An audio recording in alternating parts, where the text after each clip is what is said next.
आज तुझे बड़ी जल्दी थी घर आने की। अरे जल्दी कहाँ, वो सड़कें, वो चौक, वही अपना घर है, यहाँ आके क्या करना है। तू क्या ये नहीं जानती, इस झोपड़ी में हम लोग फिर भी महफूज हैं। वहाँ पता नहीं सड़क पे भीख की आड़ में कब क्या हो जाए। क्या हुआ, कुछ हुआ है क्या? हाँ ना। अरे हुआ क्या है? वो जुबैदा बाजी की बेटी थी ना, चंबेली। हाँ हाँ, आगे बोल। अभी ठीक से 10 साल भी नहीं हुए थे उसे भीख मांगते हुए। सड़क पे खड़ी हुई थी, कुछ कार सवार आए, मुंह पे कपड़ा डाले हुए, उसको अगवा करके ले गए। कुछ पता नहीं चला। ये तो क्या कह रही है शमू, ये तो बहुत बुरी खबर है। अपनी आंखों से देख के आई हूँ। वो झट से आके उसके अब्बा को बताया है। वो बेचारे अब कहाँ और कैसे ढूंढेंगे उसे? वो अगवा करने वालों ने तो उसे गायब कर दिया होगा ना। उसके घर वालों को पता लगना चाहिए, इतनी बड़ी वारदात हो गई है। इसके अब्बा को जब मैंने बताया, वो तो दौड़े पुलिस स्टेशन। हाँ, अब तो पुलिस ही उसे ढूंढेगी। उसका अब्बा बेचारा कहाँ ढूंढ सकता है उसे। शहर के हालात ना बड़े ख़राब चल रहे हैं। मैं तो इस वाक़े के बाद डर के मारे वहाँ से भाग आई। मुझसे तो एक पल वहाँ रुका नहीं जा रहा था।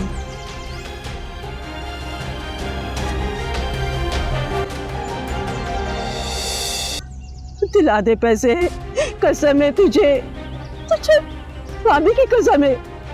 वो मैंने जिन्नात पाल रखे हैं कि मैं चोरी होने वाले पैसे को वापस दिला सकता हूँ। तू बच्चों वाली बातें तू मेरे से क्या कर रही है भाई?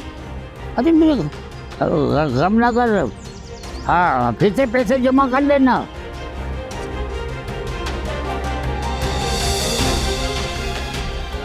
देखो भाई, ये दुआएं देने से चोर पैसे वापस तो नहीं कर देगा, हैं?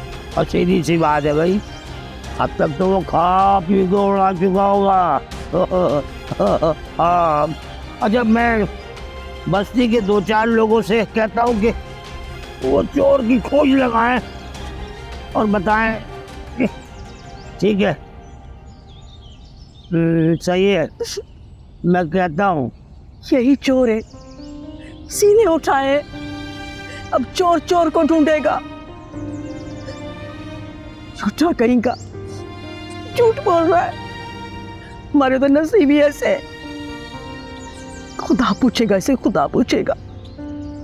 तो है ना, बिल्कुल ठीक कह रही है। शहर के हालात वाकई बहुत ख़राब हो गए हैं।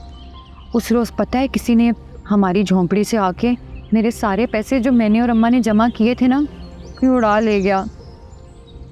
अल्लाह खैर करे। क्या तेरी यहाँ चोरी हो गई? हाँ, पूरे 50,000 थे, अब्बा से छुपा के रखे थे। उन्हें तो डर के मारे 20-30 हज़ार ही बताए, लेकिन थे पूरे 50। यार ये तो बहुत बड़ी रकम है। इसलिए तो रो रो के बुरा हाल हो गया है। अभी भी जब याद करती हूँ ना, इतना रोना आता है। अब तो आंखें सूख गई हैं रो रो के। चोरी की ये चौथी वारदात है हमारी झोपड़ बस्ती में। जिस झोपड़ बस्ती में दिन और रात में कोई नहीं होता है, वहाँ ये वारदात होने लग गई हैं। कल रात हमारे साथ वाली झोपड़ी में सोने की बालियाँ चोरी हो गई।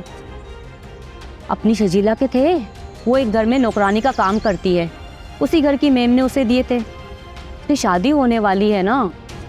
बेचारी, अब तो इसकी शादी का सारा मज़ा ही ख़राब हो गया होगा। हाँ ना। अरे दिमाग खराब हो गया है तुम्हारा, अपनी बेटी पे शक करते हो। जब से यूनिवर्सिटी से आई है पड़ी रो रही है, कह रही है अब्बा मुझ पे शक करते हैं, सारी मेरी सहेलियां मेरा मजाक उड़ाएंगी। अरे ज़माने भर की लड़कियां स्कूल कॉलेज यूनिवर्सिटी जाती हैं, क्या उनकी इज्जत नहीं होती? उनके माँ बाप नहीं होते क्या? तुम्हें तो बस बात का पतंगड़ बनाना आता है। खुदा के वास्ते अपनी बेटी को समझाओ, मेरे पीछे मत पड़ो। तुम्हें पता वो क्या गोली चला रही? तुम्हें तो बस ये फिक्र है कि वो रो रही है और वो मेरे साथ यूनिवर्सिटी नहीं जाना चाहती। इसकी वजह पूछी तुमने कभी? नहीं।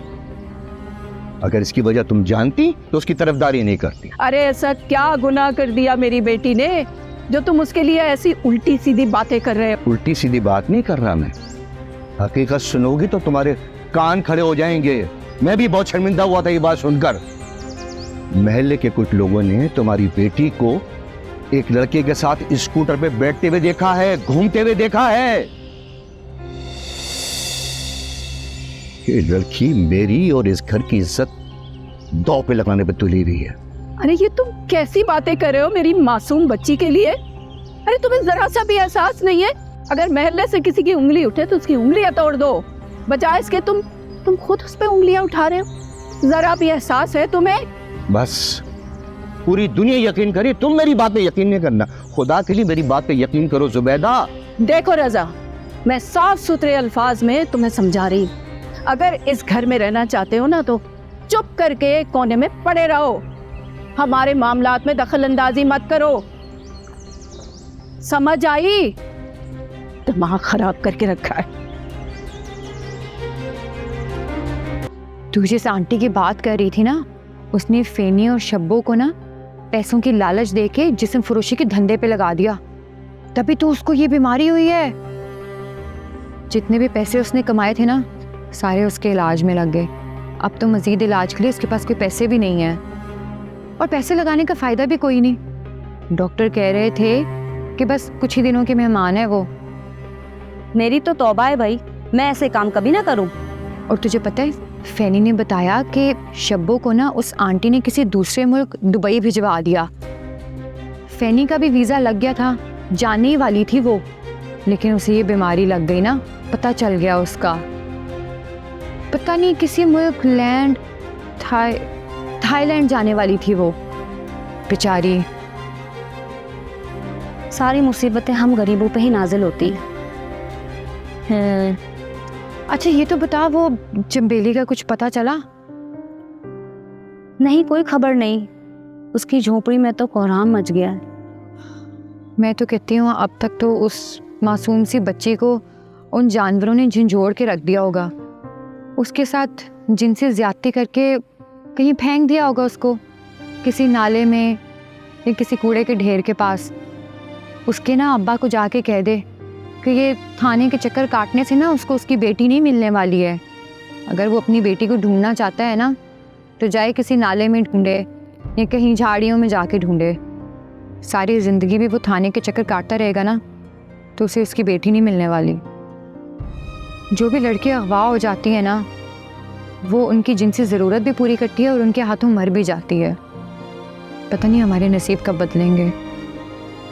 हमारे नसीब कभी नहीं बदल सकते, यही हमारा मुकद्दर है जो कभी नहीं बदलेगा।